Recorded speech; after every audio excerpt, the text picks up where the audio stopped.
a 98-inch that's available at the most accessible price yet, but the price tag for the Tcl 98P745K does come with a few picture sound caveats that may not make it quite the bargain it initially seems to be. This is what I might need to I've been at all. AIPQ processor 3.0 helps upscale 1080p to near 4K quality. Gaming refresh rates can support refresh rates up to 144 Hz at 4K resolution. HDR full support for Dolby Vision IQ, HDR10+, HDR10 and HLG. Big screen TVs are becoming popular around the world, and TV brands are looking to bring that big screen experience to affordable prices. And case in point, the Tcl 98P745K projectors have often been considered the best way to get an enormous screen into the living room, but one of the complications they suffer from is a less enthusiastic HDR in their HDR performance. They can't offer the same precision TVs can with local dimming. And the 98P745K isn't the only man at the 98-inch screen that TCL sells, but it is available for a, quite frankly, extraordinary $1,000. In 2013, I went to Warsaw for a closer look. Here are my impressions of TCL's gargantuan entry-level screen. Slim bezels, heavy weight, average viewing angles. The 98P745K was already set up, so there's not much I can say about the complexities of assembly. It would seem relatively straightforward enough for a big screen, with all 98 inches sitting on a couple of blade feet splayed out towards its edges.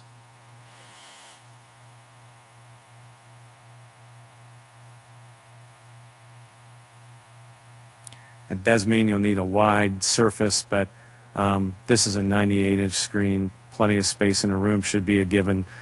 A depth of 68 millimeter without the stand is also relatively thin for a screen of this size. Though if you have designs on fixing it to a wall, prepare yourself and a few others for hollowing its 54 kilogram weight onto a wall.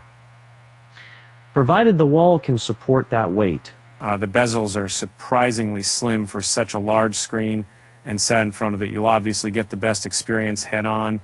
But if you find yourself to the sides, colors do become slightly desaturated, and the set's backlight issues become more prevalent. Google TV interface, UK version is missing Freeview Play. Hands-free Google Assistant, the Tcl 98P745K Smarts integrates the Google TV interface. The owners of this TCL set will get a different version based on their location. And they may find the tempo under controversy securities, sections that would ignite for the UK. And if you go back to third name, countries and Roger Plays, you can add a 500 average to public and curated content areas. Eastern European countries get basic, which lacks a watch list and has less curated content. That's the version you see in the pictures. Google Assistant is available in its hands-free form and works with Alexa support if you have a compatible speaker to connect to the 98.745. There's an ambient mode that features in Google and Android TV models whereby power is reduced and slideshow of images are shown on screen. All the big streaming apps are available in the UK, though the catch-up and on-demand apps require access through a streaming device to get them. Up to 240 Hertz, refresh rates, full HDR support, Dolby and DTS audio processing. While the TCL can do justice to movies with its formidably sized screen, in the time I was in Warsaw, emphasis was placed on games having an equally meritable billing. There's support for VRR, HDMI, and AMD FreeSync Premium Pro with refresh rates up to 144 Hz for PC gaming. With TCL's dual-day processing that can further be improved to 240 Hz, but only at 1080p resolution. There's compatibility with Dolby Vision Game Mode, where it is supported to improve brightness, contrast, and colors, as well as the HDIG HDR standard. All puts the TV in easier in its lowest latency. 13.2 milliseconds was the measured lag at 4K 60 Hz. but at higher refresh rates that can be reduced to 2.8 milliseconds at 1080p, 240 hertz. TCL has its own version of the game bar feature sweeping across the TV market that shows real-time figures for HDR, VR, and frames per second for the competitive gamers that you want this information easily available.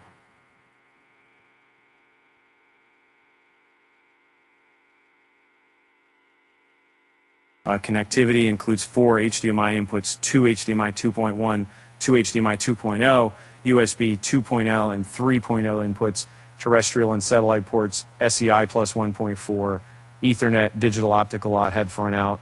The eARC input is on HDMI 4, leaving the 2 HDMI 2.1 inputs free for other sources you have.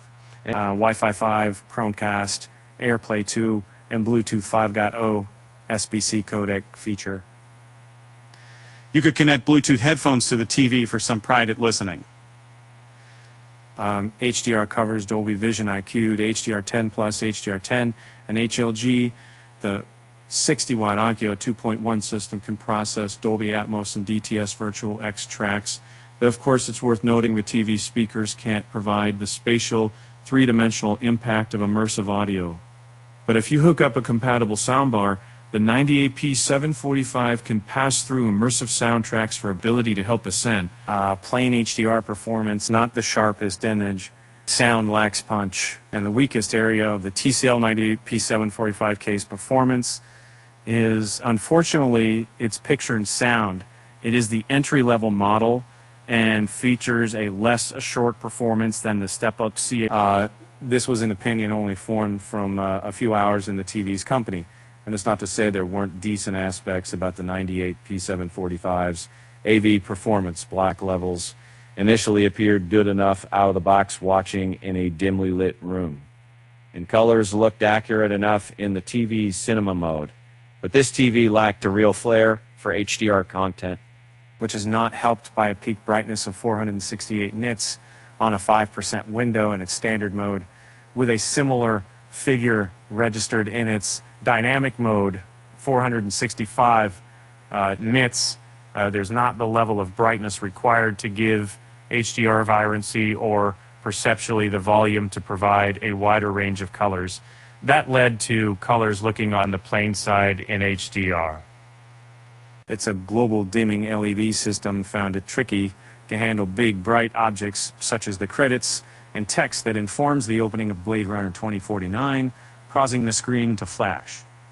Black uniformity wasn't great on the sample either, with different colored strips running down the screen causing the dirty screen effect with dark HDR content. And contrast was lacking in the night-based scenes from the peripheral. The dynamic range between the darkest and brightest parts rather meek, and examining the black levels further revealed they lacked a fair bit of depth. There was no pixelation with motion, but neither was it sharp. With some blurriness evident in dark scenes. There aren't any modes to set MENC control. And while setting it to 5 out of 5 did produce stable motion with fewer artifacts, it wasn't the slickest performance with instances of judder apparent. And it's with SDR content that Tcl 98P745K felt most comfortable with. A Prime Video stream of No Time to Die wasn't the sharpest, but levels of detail was satisfactory, digging out enough fine detail from the top quality tailoring on show. Colors looked solid, though there was a fuzzy sense of sharpness with quick movement, and some characters, those faces, like Léa Seydoux' Madeline Swan, didn't look as detailed as they could. In terms of sound, the TCL's Onkyo system was perfunctory. Audio isn't projected outward, so it can feel as if the action is happening at a remove on a screen this big. The TV feels more confident and dynamic with stereo than in Atmos. The music in the opening of No Time to Die is given a good enough rendition, though the 2.1 system can sound boomy with dialogue once it gets to volume 38 or so, while action scenes lack weight and punch. While gunshots in the Matera scene and feel as if they're in the right place on the screen, the windshield cracking effect, sound tane, and lack power. With the Tomorrow War, it was slightly hard to hear what was said in some instances. The TCL isn't the sharpest or clearest, sounding a little bit muddy overall. There's no denying a 98-inch screen for less than 2,500 pounds brings a big screen TV experience to more accessible levels, but it's clear it comes with compromises too. The Tcl P745K isn't the sharpest, brightest, or most colorful screen, and the sound system doesn't liven things up either. While this is not a full review, I'm confident writing that if you are interested in shelling for a 98-inch TV, you already have considerable funds at your disposal and should consider dipping further into your bank balance.